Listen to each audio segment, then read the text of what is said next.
Spirit, amen. Father in heaven, we thank you, we praise you, we bless you, we honor you and glorify you. Thank you, Father, for another wonderful and blessed day that you have given us. This is the day, Lord, that you have made. We will rejoice and be glad in it.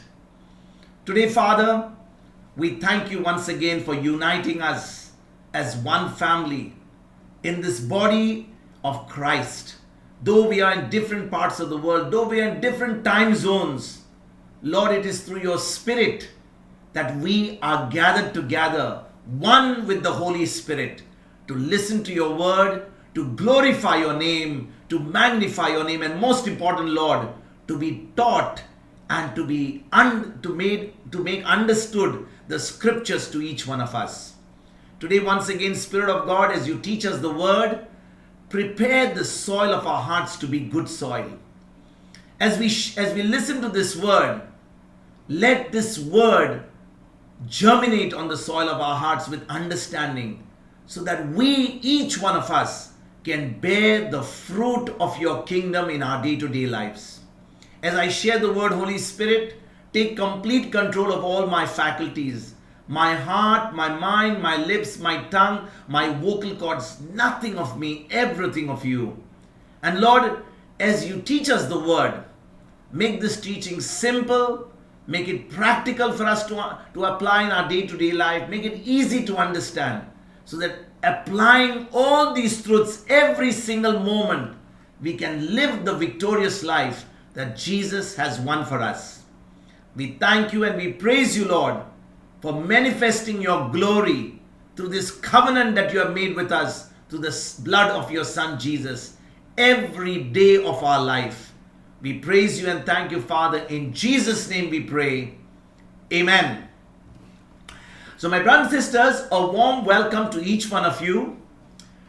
Today we are going to take the day's gospel from Mark chapter 7 verses 31 to 37. And in the last 10 days, I was just observing the last 10 days, we have not reflected on the day's gospel, but we have been on a journey from studying the old covenant and the benefits of the new covenant.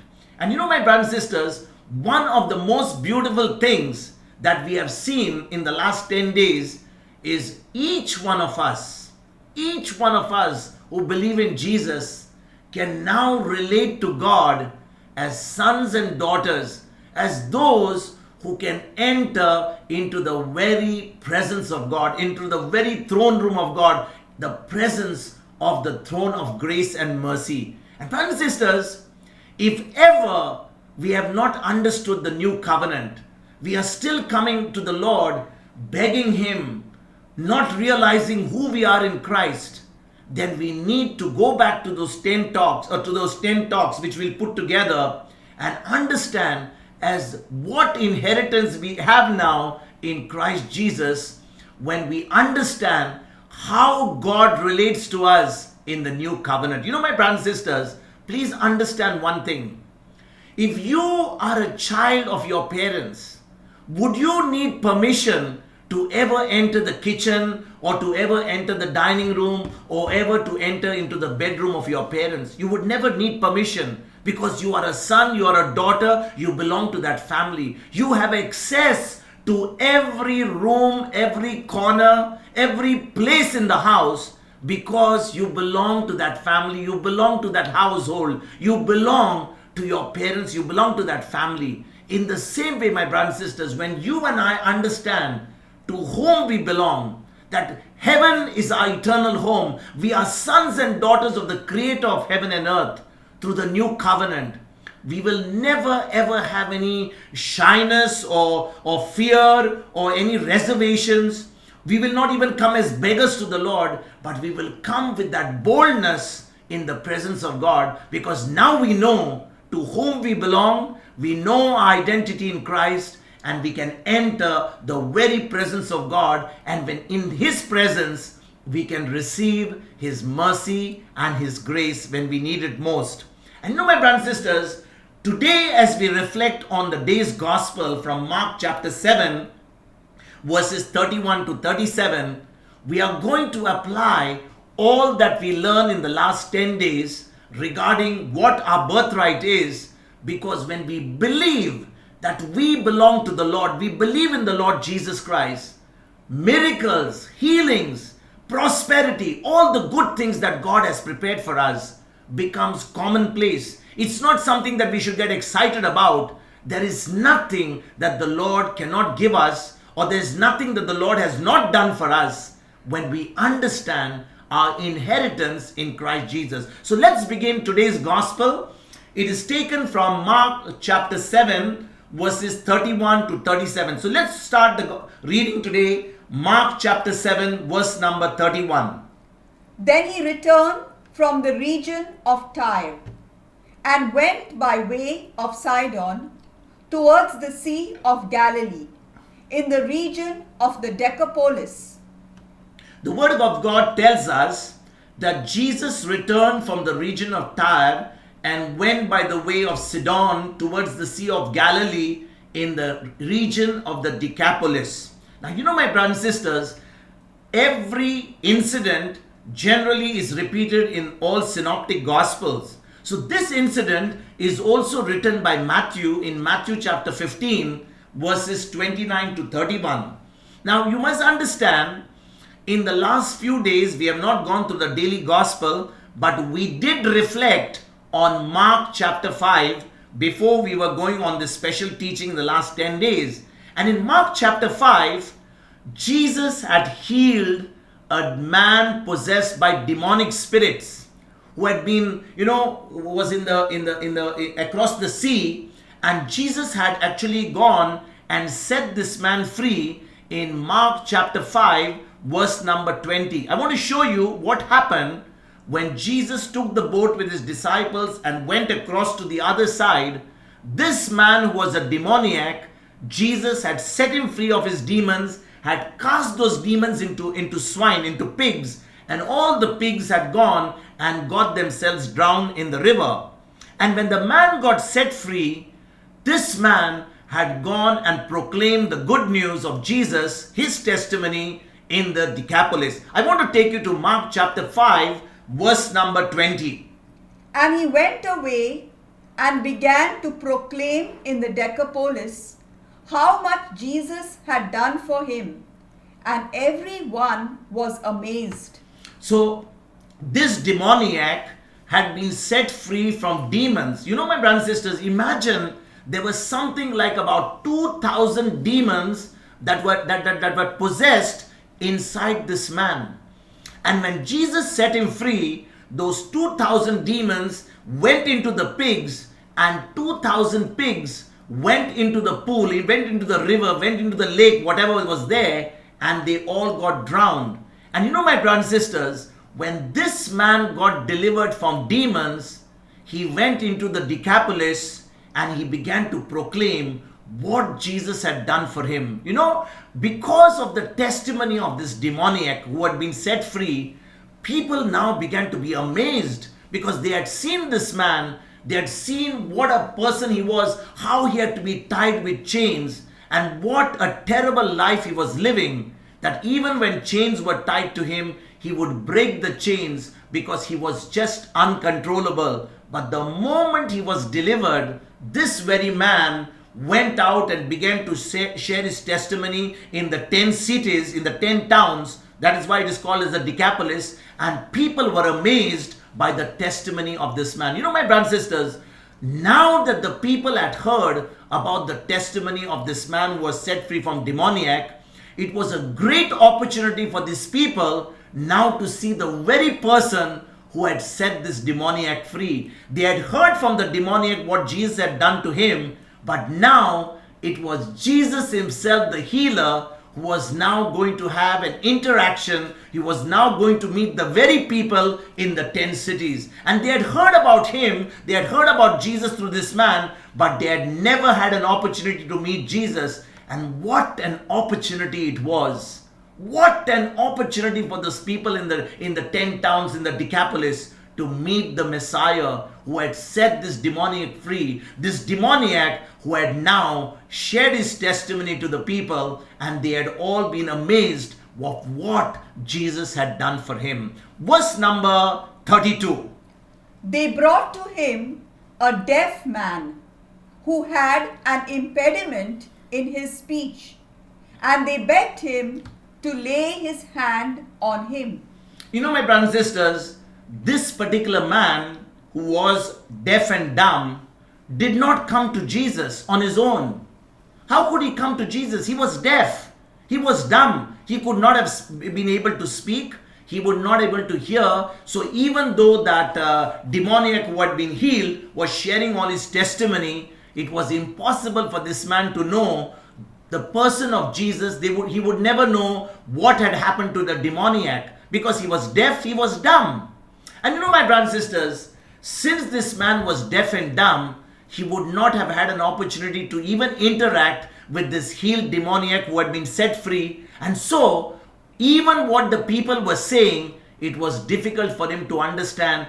It was difficult for them to know, for him to know who this person Jesus was. And there was no doubt, brothers and sisters, that the healed demoniac's testimony had stirred up the people in the 10 cities who were now excited to see Jesus. And more importantly, the people in the 10 cities were very, very curious, or rather, I wouldn't say curious, but they wanted to know what Jesus would do with this deaf and dumb man when Jesus came into their territory. You know, my brothers and sisters, if the demoniac was set free and he came and gave their testimony, they had one man in their territory now who was deaf and dumb, and they wanted Jesus to do something for him so that they could see that miracle with their own eyes.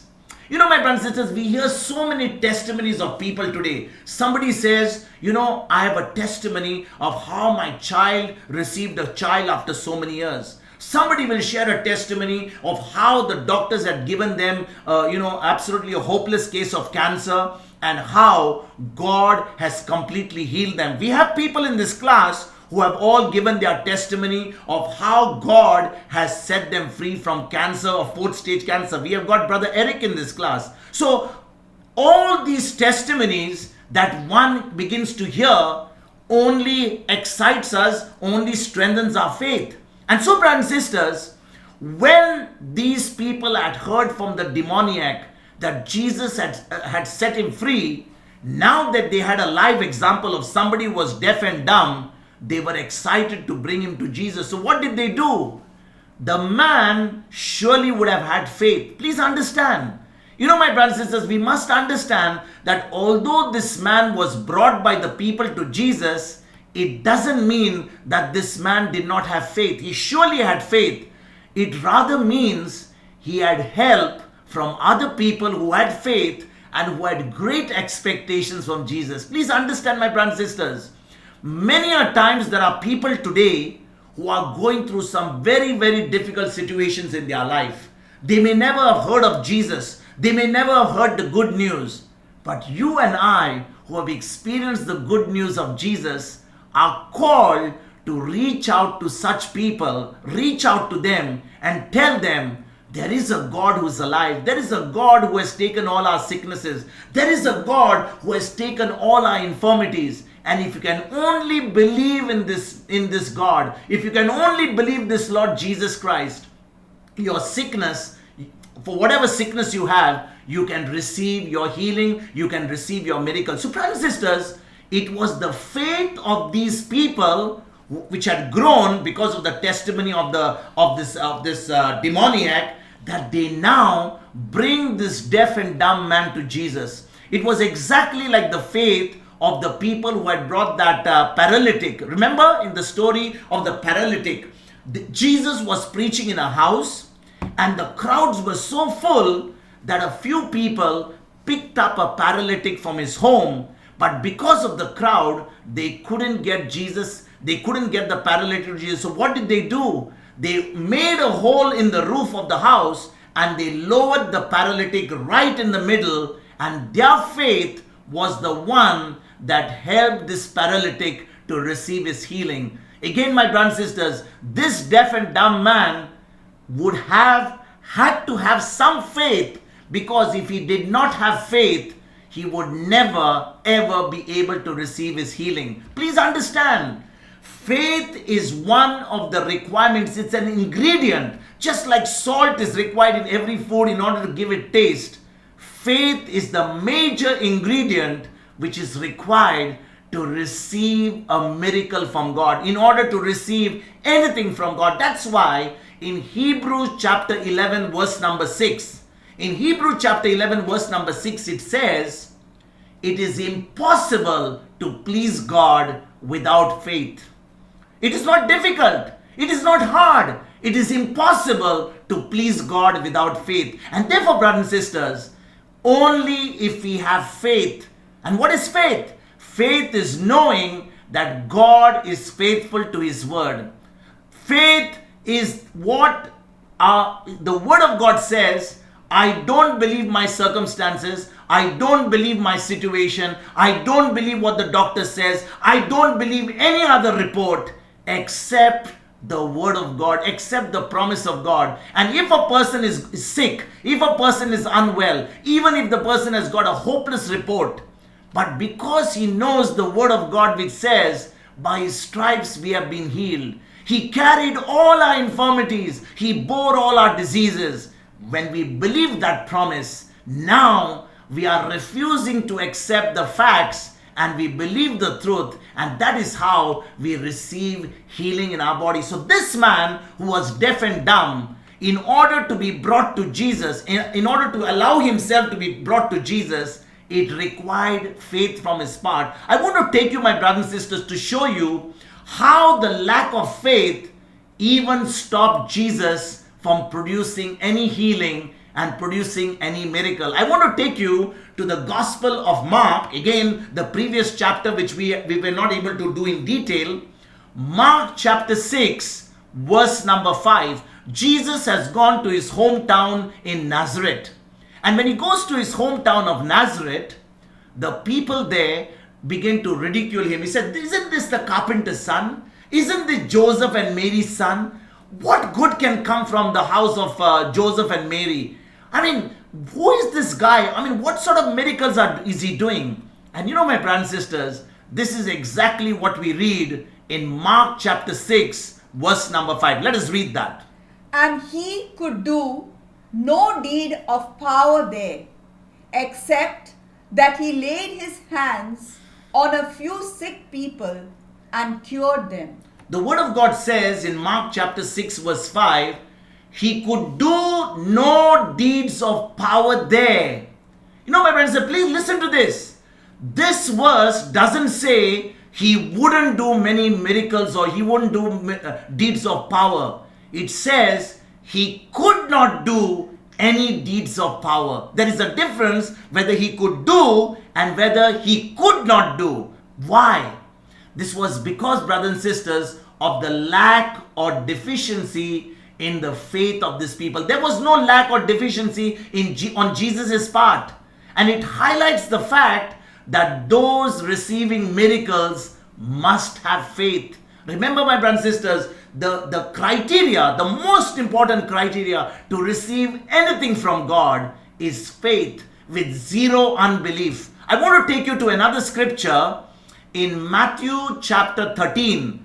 In Matthew chapter 13, verse number 58, it tells us that Jesus could not do great deeds of power because of the unbelief, not the faith, unbelief of those people. Let us read Matthew chapter 13, verse number 58.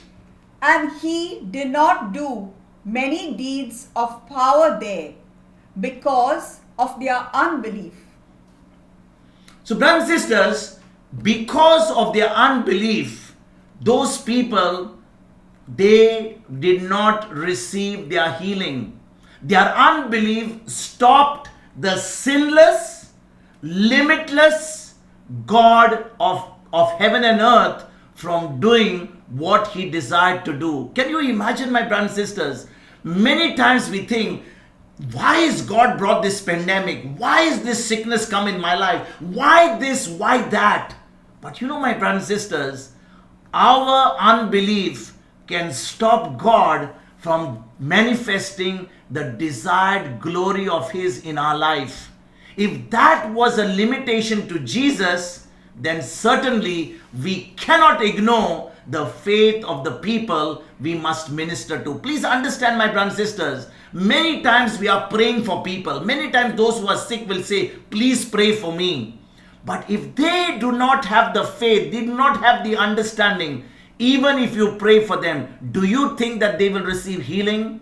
It is important that they need to have an understanding. They need to have their faith grown. They need to have how the word really works in order to receive everything from God. Brothers and sisters, most often people need help to receive from the Lord. Most of the time. I want to show you why people need help to receive from the Lord, because not everybody knows the truth. We have been taught by religion that if somebody is not well, we need to tell the prayer groups, we need to storm heaven, we need to, tell everybody about our problem so that everyone will pray and put pressure on heaven.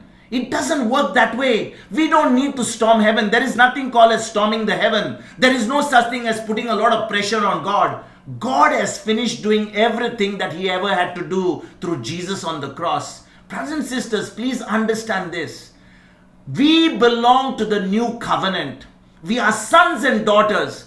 We do not need to ask God to do anything. We only need to believe what He has done. And when we believe what He has done, then we shall receive it as our inheritance. I want to show you Matthew chapter 15, verse number 30. There were great crowds that brought the people, and everybody in that crowd received their healing. Listen to this. Matthew chapter 15, verse number 30. Great crowds came to Him, bringing with them the lame, the maimed, the blind, the mute, and many others. They put them at His feet, and He cured them. So the word of God says, Jesus healed everyone. Yes, my brothers and sisters, He healed everyone. There was nobody who was there who did not receive healing. There was a faith response from the crowds and the person as well to come to Jesus or to be brought to Jesus by those who had faith. And that's exactly what verse number 22 is saying. This man who was deaf and dumb, he had the faith to allow himself to be brought to Jesus. The faith was there in the people because their faith had grown through the testimony of that healed demoniac. And so, now that they had faith, they were going to see the great miracle of God. They were going to see the manifestation of God's glory in their very presence. Verse number 33. He took him aside in private, away from the crowd, and put his fingers into his ears, and he spat and touched his tongue. Okay, before we go and reflect on this verse number 33, I just want to go to one chapter ahead because we are reflecting on Mark chapter 7. I want to take you to Mark chapter 8, verses 22 to 25. Can we read Mark chapter 8, verses 22 to 25? I want to show you what happened in Mark chapter 8 and what is the implication of this verse. Because when we understand what happened in Mark chapter 8, exactly what happened in Mark chapter 8, Jesus did in verse number 33. Let us read Mark chapter 8, verses 22 to 25. They came to Bethsaida. Some people brought a blind man to him and begged him to touch him. He took the blind man by the hand and led him out of the village. And when he had put saliva on his eyes and laid his hands on him, he asked him, "Can you see anything?" And the man looked up and said, "I can see people, but they look like trees walking." Then Jesus laid his hands on his eyes again, and he looked intently, and his sight was restored, and he saw everything clearly. Now listen to this, my brothers and sisters.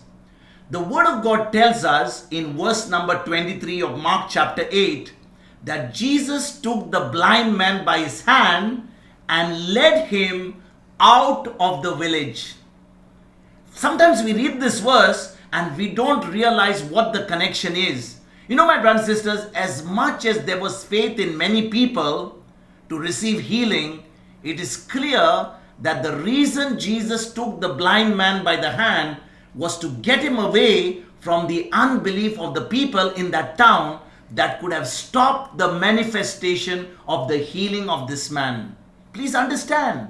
We read in Mark chapter 6 verse 5 just a short while ago, when Jesus went to his hometown of Nazareth, Jesus could not do any miracle. Jesus could not do any healing. Why?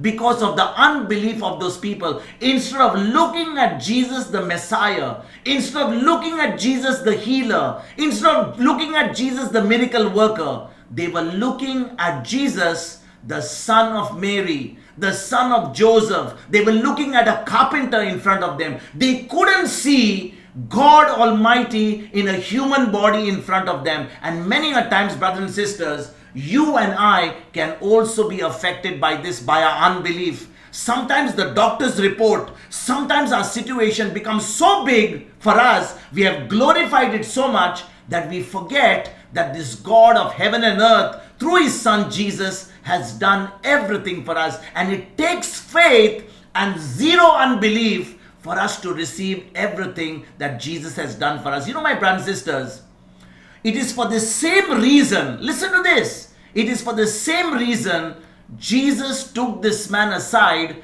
in verse number 33. Please understand, in verse number 33 it says, he took him aside in private away from the crowd and put his fingers into his ear and he spat and touched his tongue. Can you imagine, my brothers and sisters? Can you imagine what would happen if you ever spat on somebody's tongue today? And that too in front of a whole crowd. Imagine there is somebody who's a preacher and he calls somebody right in front. Maybe there are cameras, there are people all watching, and he tells the person, open your mouth. And he takes spit in his finger and he puts that spit on the person's tongue. What would happen? Think about the person who he would be ridiculed, and even be, he would be ridiculed by the crowd after later, and probably at that time he would even resist. But this man took Jesus took this man privately. He took him aside so that there would be no public shame associated with what Jesus did for him. You know, my brothers and sisters, since this man, listen to this very carefully, this man who was deaf and dumb, he couldn't hear. So if Jesus cursed his sickness or cursed his deafness or cursed his dumbness, this man would not be able to hear what Jesus was telling him because he was deaf and dumb. So by spitting on the man's tongue, Jesus was communicating, he was cursing his situation symbolically in a way that the man would understand. You know, my brothers and sisters, God, at the end of the day, he wants to heal you. But the most important thing is he wants you and us to have understanding. He wants us to have a relationship with him. He wants us to have intimacy with him. Most of the time when we go through a negative situation, we come to God, God, please heal me. God, fix my situation. And we go about our life once we receive our miracle. But God is not only interested in giving you your miracle and giving you your healing. He wants to have intimacy with you. He wants to have a relationship with you. He's a God who created us in his image and likeness to have fellowship with us, to have intimacy with us. And you know, my brothers and sisters, after all this, at the end of all this, Jesus wanted the man to understand the process. Jesus wanted to build him up in his faith, and the end result was a miracle. This man did receive his healing. If all Jesus had to do for this deaf and dumb man in front of the whole crowd, just open his ears, remove his dumbness, the man would never ever appreciate the process by which he had been delivered. Remember, my brothers and sisters, in every negative situation of our life, God wants to get us out of that. But at the end of it, if that situation which we have got out has only resulted in I receiving from God, but my relationship with Him has never become strong, the very purpose for which God has created us to have fellowship with Him will be totally destroyed. And therefore, it is important for us not to wait for a crisis to come in our life before we can come to God. We need to have a relationship with God 24/7. That's what we learned in the last 10 days through the teachings of Old Covenant and New Covenant. We need to have intimacy with God 24/7. We need to be in touch with the Holy Spirit, because when we are being connected to God through the Spirit and His Word, there is nothing, absolutely nothing that God cannot give us or we cannot receive from God. You know, my brothers and sisters, even in our most horrible situation, even in our most hopeless situation, even in our most, negative situation,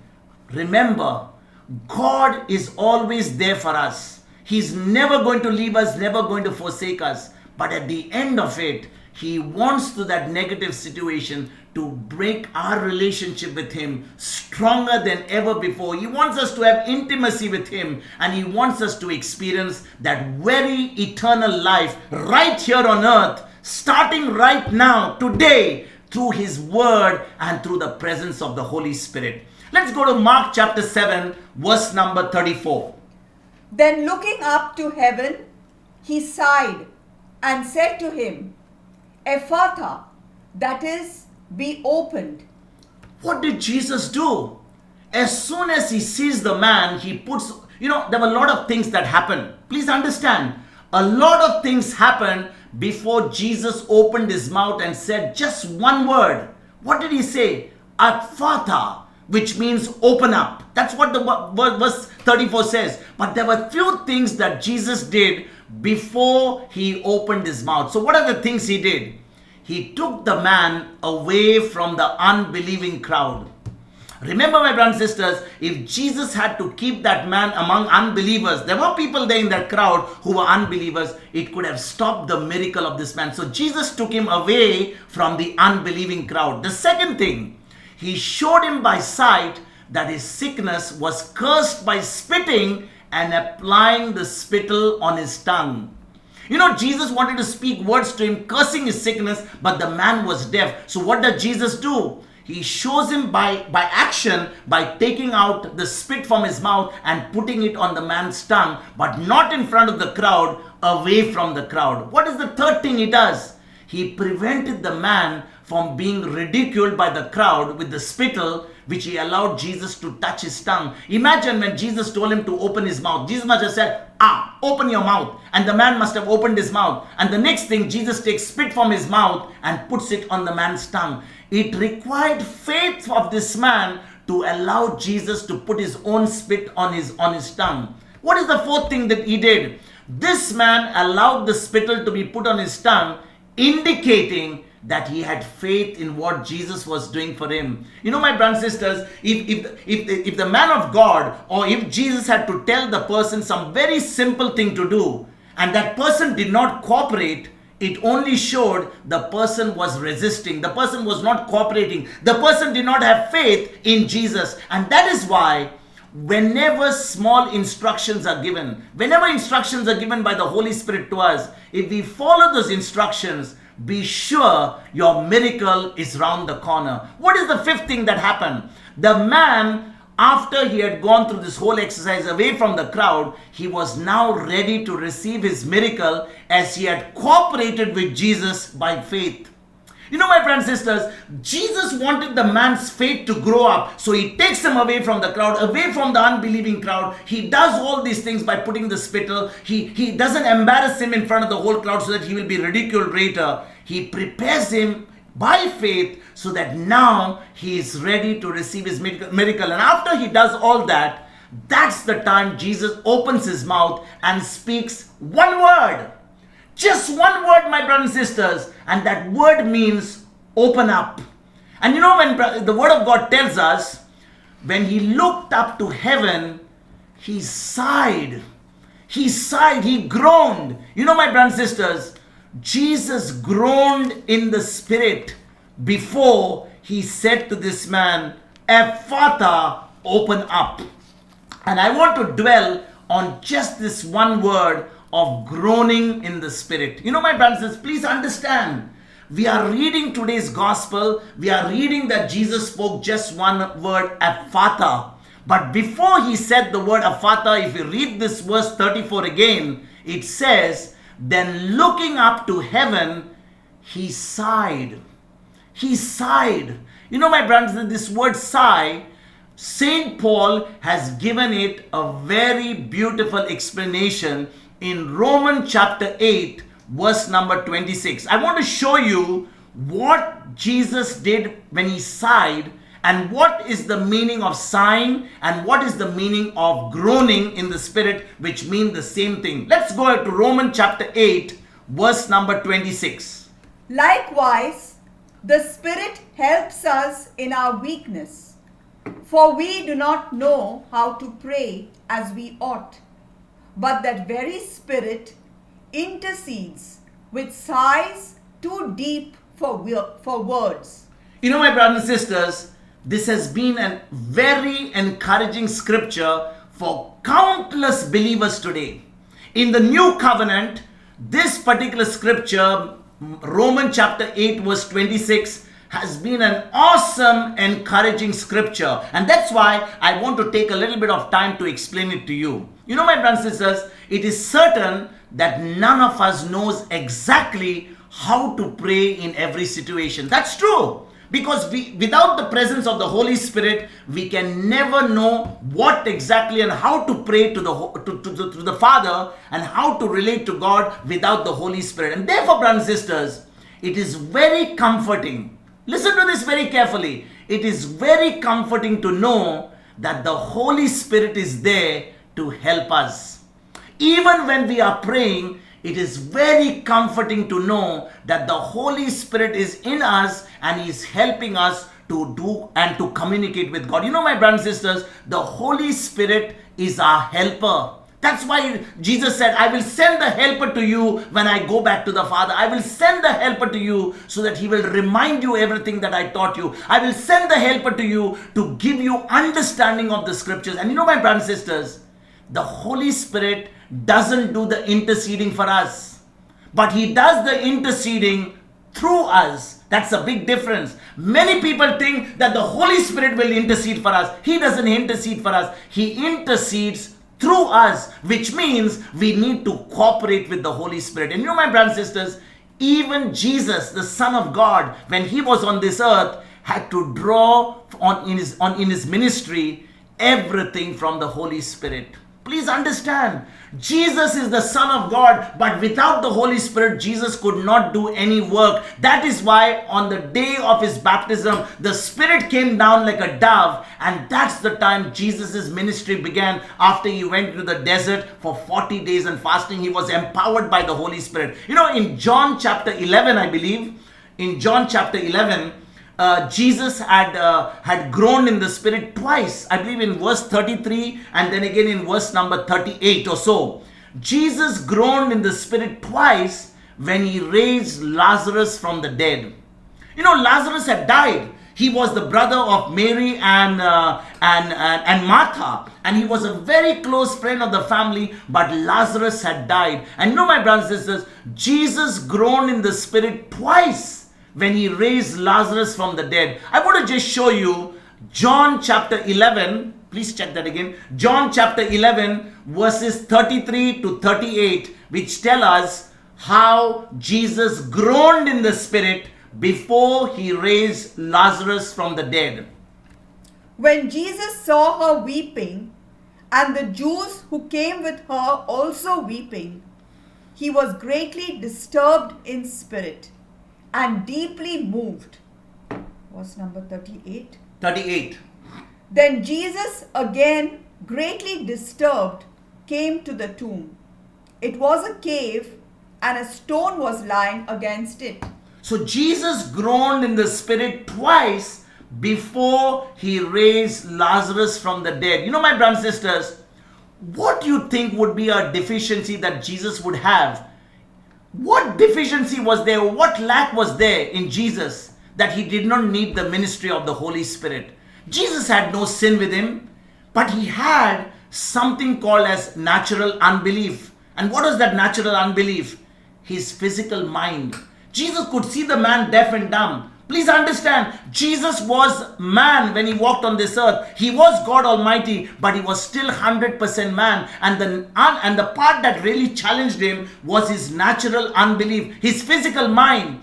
Even the sinless human mind could not fully understand how to raise a man from the grave after 4 days. Please understand, many a times we read a miracle, we say it is Jesus, He is God Almighty, He can raise the dead. But brothers and sisters, it is still a human mind. It is a sinless mind, because Jesus' mind never committed any sin. And yet this sinless human mind could not fully understand how to raise a man from the grave who had been dead for 4 days. So if Jesus needed the Holy Spirit to help him when he didn't know how to pray, then certainly, my brothers and sisters, this should be a very important ministry of the Holy Spirit in every single believer's life. Let me repeat this again.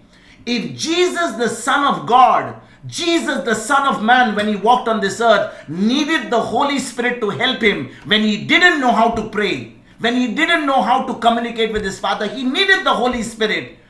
How much you and I need the ministry of the Holy Spirit in our life in order to have an effective prayer life, in order to have an effective communication with the Lord of heaven and earth. You know, my brothers and sisters, this intercession of the Holy Spirit is with groanings which cannot be uttered. Groanings, that means you cannot hear the words. There are groanings that are coming from within. And some spirit-filled Christians today have understood that groaning cannot be uttered in our normal speech, and therefore have said that this is referring to speaking in tongues. Let me tell you one thing.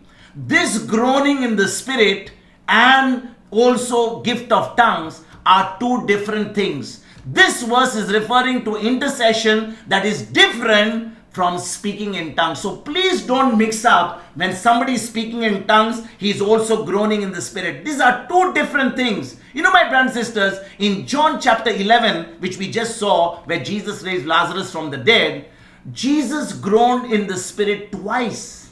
This is exactly what St. Paul was saying in Romans chapter 8 verse 26 and in John chapter 11. It is easy to see that no words were uttered.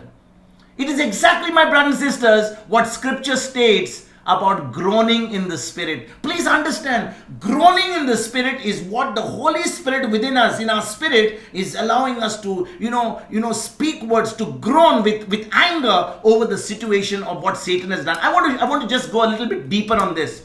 You know, all those who have the indwelling presence of the Holy Spirit have or will have this happen to them sometime in their life. I've experienced that many times, especially when I went through my depression. I want to show you, my brothers and sisters, in John chapter 11 verse 33, this groaning of the Holy Spirit is not just of grief, but a groan of anger and resistance against Satan's attacks against the people of God. Many people of God have not understood how the Holy Spirit is coming to our help and helping us to fight against every attack of the devil, because the Holy Spirit is with us. But when the Holy Spirit wants to, fight it, we must cooperate with the Holy Spirit. Otherwise, we will never be able to fight the good fight of faith. Brothers and sisters, many times Christians don't discern this, because they think that they are the only ones grieved with their situation. They think that they are the only ones who are going through so much of problem in their life. They only think that God is sitting on his throne in heaven and he is oblivious to your problems. Brothers and sisters, this is the Holy Spirit desiring to get into intercession with people against their problems, against the attacks of the enemy.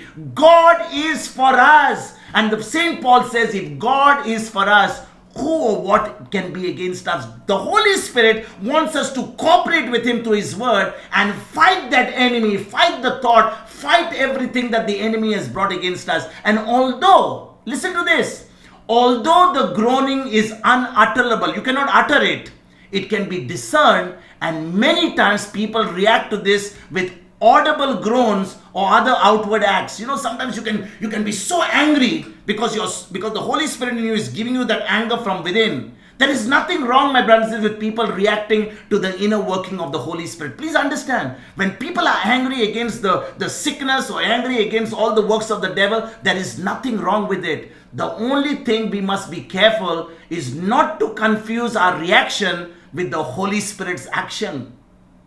This intercession, my brothers and sisters, cannot be uttered. The genuine groaning of the Spirit is simply priceless. It is something that the Holy Spirit in us will encourage us, will get it out from the inside and help us to fight the good fight of faith. It will be something that we will not open our mouth, but the groaning will come in such a way that the Holy Spirit and us together with that holy anger will help us to fight against every power of the enemy. And that's exactly what Jesus did when this man who was deaf and dumb, what he did when he raised Lazarus from the dead. Let us go to verse number 35.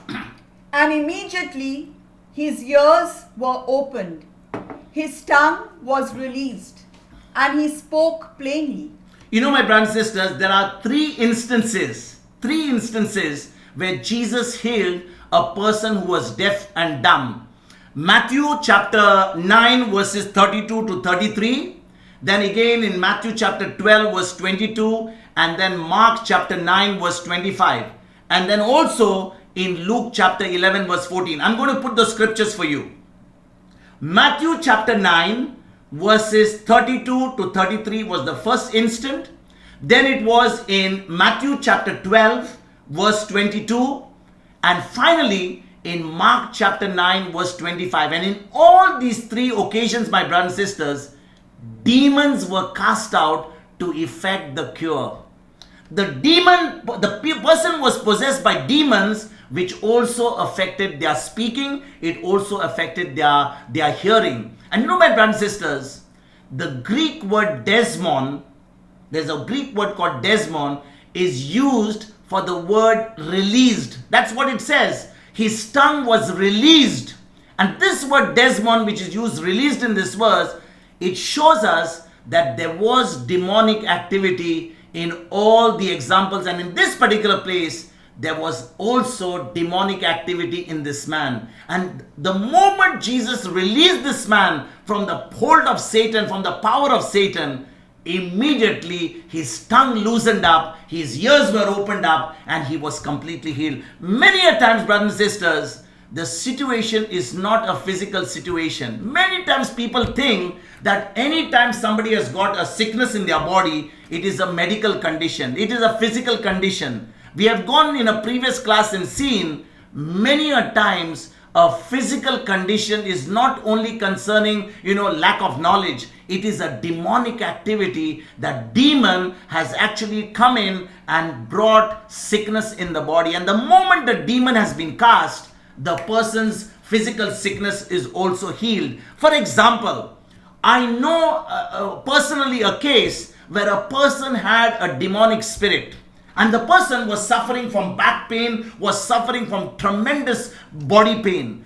As soon as the person was set free from demonic spirit, that person was delivered from that evil spirit, immediately the back pain, all the pain in the body just disappeared. Because if somebody had been praying for the healing of the back or healing of that sickness of that person, and that demonic, the root cause was not destroyed, the person would never ever be healed and delivered. But the moment the root of the problem was sorted out, the demon was cast off the person, immediately the physical healing also took place. And that is why it is important for us to discern whether it is a matter of faith or whether it is a matter of demonic possession. And that only we can come to know through the gift of the Holy Spirit, through the gift of knowledge, when the Holy Spirit reveals to us in a particular person whom we minister, whether it is a physical condition, whether it is a condition of faith, or whether it is a demonic activity that stops a person from receiving healing. Verse number 36. Then Jesus ordered them to tell no one. But the more he ordered them, the more zealously they proclaimed it. My brothers and sisters, in this very chapter 7, because we have not been going to chapter 7 in the last few days. Therefore, I just want to take you back to Mark chapter 7 verse 24, because we are already reflecting from verse 31 to 37 today. But in Mark chapter 7 verse 24, Jesus had gone to the areas of Tyre and Sidon to seek some rest, to seek some solitude. But he could not escape the needs of the people. You know, my brothers and sisters, Jesus also had told his disciples to get away from the crowd so that they could take some rest, they could recoup, because they were constantly ministering to the people, they were constantly, healing people. Jesus was preaching to the crowd. He had to withdraw from some time with his disciples so that they could get some solitude, they could get some rest. And my brothers and sisters, it's possible the reason that Jesus told these people not to tell about this miracle to everyone, because the crowds were just increasing. It was becoming so difficult for Jesus to minister to all those crowds, and he did not want anyone to sort of trumpet his miracles and publicize what he was doing, because it was becoming more and more difficult for him to minister to all those people. So it was better for him not to let anybody know of all the miracles. And many occasions we read where Jesus simply told the person, for example, in the case of a man who had been set free from demons, he went and told him, or not demons, it was a leper. He had been set free of his leprosy. And Jesus tells him, go and show yourself to the priest and do what the sacrifice of Moses is, but don't tell anybody about it. But what did the man do? He went and told everybody about it, and now Jesus could not go out into any places because the crowds began to follow him. Jesus had to be quarantined because the Pharisees were after him. The moment he touched somebody, he had to be quarantined away from the city. My brothers and sisters, today we are in the midst of a pandemic. And if somebody knows that you have coronavirus and you are living in a family, they will look not at you only, but they will look at the whole family as people who are untouchables. Why? Because you are now a potential threat to give that virus to everybody. But the moment you begin to understand who you are in Christ, that virus cannot touch you, now you are not going to think about what others are thinking about you. You're only going to say, Lord, open the minds of these people, open their hearts to understand that I belong to you, I belong to Christ. No sickness, no virus, no infection can touch me. And that's what Jesus thought about himself. He knew that no leprosy could touch him, no sickness could touch him, but he wanted the crowds not to publicize all that he was doing, because it was becoming difficult as the days went by to minister to such huge crowds, because all that they were coming was for free food, for free healings and free miracles. They really did not want to have a relationship with him. And that is why Jesus wanted the people not to publicize what he was doing, because he wanted to simply minister to the crowds the teachings, the healings, the practical examples he wanted to teach them and give them the secrets of the kingdom so that they could grow in their relationship with Jesus and with God. Let's take our final verse today, verse number 37. They were astounded beyond measure, saying, "He has done everything well. He even makes the deaf to hear and the mute to speak." Look at this. What is the words that they speak? They were astounded beyond measure, saying that he has done everything well. He makes the deaf to hear and the mute to speak. My brothers and sisters, right today, we live in the 21st century. Right now, 2021. Today, the members in the body of Christ are proclaiming, some of us are proclaiming, that God doesn't do great miracles anymore. Many people, they just give excuses. Forget about the miracles, all this multiplication, all these great miracles, raising from the dead. This has only happened in the early church. It doesn't happen anymore. But my brothers and sisters, Jesus is the same yesterday, today, and forever. That's what the word of God says in Hebrews chapter 13, verse 8. He still does everything very well.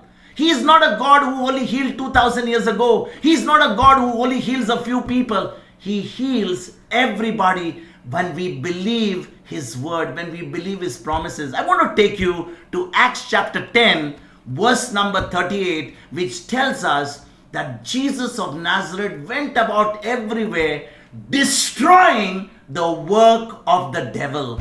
He was all around the Galilee and around all the places wherever He preached, only to do one thing, to destroy the work of the devil. Acts chapter 10, verse number 38.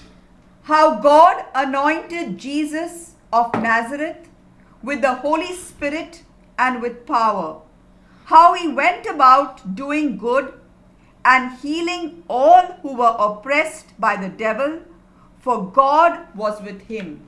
God was with Jesus. He was the Son of God. He did everything under the anointing of the Holy Spirit. And you know, my brothers and sisters, this same God who walked on this earth, He has given us the secret how you and I can do the same things that He did. What did He say in John chapter 14, verse number 12? I want to show you that healings and miracles should be commonplace for every child of God, for every believer of the Lord Jesus Christ, because that's exactly what Jesus said to us in John chapter 14, verse number 12. Let's take our final verse today to show you that healings and miracles are commonplace for every believer, for every child of God.